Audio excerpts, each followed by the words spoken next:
Walk across any lawn in America, and you will see the same pattern repeating. People kneeling with small tools, digging up green plants that spread in low rosettes. People wheeling metal tanks across their yards, spraying liquid on patches of growth that keep returning. People pushing mowers over plants that bend down and spring back up after the blades pass. The plants they work to remove grow thicker and more abundant each year.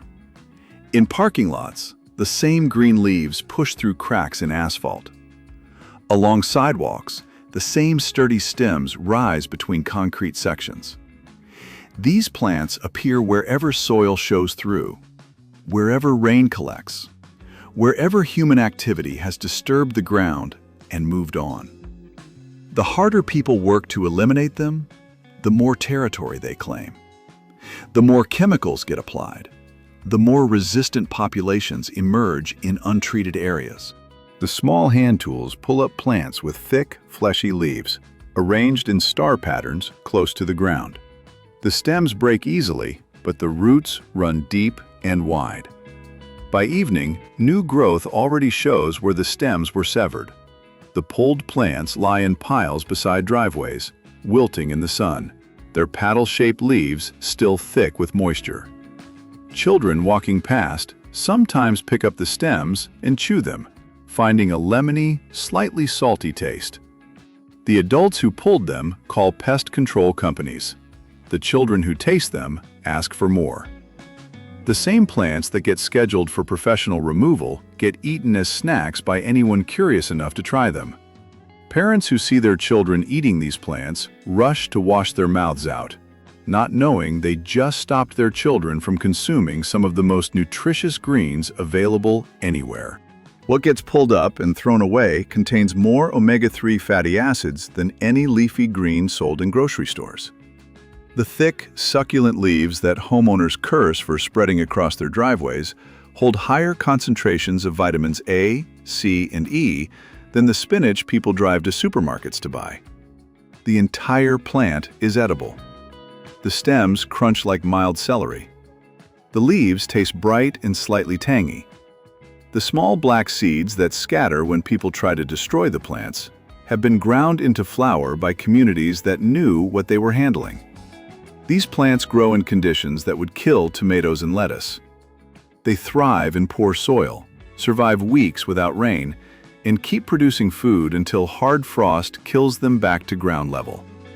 A single plant can yield more edible biomass than many vegetables that require daily watering and soil amendments to survive. 70 years ago, seed catalogs included these same plants, listed under vegetables, not weeds. Garden books recommended them for areas where other crops failed. Farmers planted them deliberately in patches of ground too difficult for cultivated varieties. The plants that suburban homeowners now hire professionals to eradicate were once grown as dependable food sources, planted in kitchen gardens, harvested throughout the growing season, and preserved for winter use. Old agricultural extension bulletins describe planting dates, harvest techniques, and storage methods for plants that current extension bulletins classify as invasive species requiring chemical control. The same government agencies that once distributed growing guides for these plants now publish elimination strategies. The same universities that once researched their nutritional benefits now study the most effective herbicides for destroying them. Every attempt to eliminate these plants produces the opposite result. Spraying creates bare patches where their seeds germinate more successfully. Pulling removes competition and gives remaining plants more space to spread. Mowing stimulates lateral growth and triggers seed production. The plants respond to removal efforts by producing more seeds, developing deeper roots, and spreading into new areas. Areas treated with herbicides become populated with the same plants within 2 growing seasons. Gardens where these plants get pulled every weekend contain more of them by autumn than gardens where they grow undisturbed. The plants behave like they evolved to benefit from attempts to destroy them. Their seeds can remain viable in soil for decades, waiting for the next disturbance to create perfect germination conditions. Every shovelful of disturbed earth releases another generation into the environment. Historical accounts describe these plants as daily food sources, not emergency rations. Communities harvested them throughout growing seasons as regular vegetables. The young leaves went into everyday salads. Mature leaves got cooked like spinach. The seeds were processed into flour and porridge.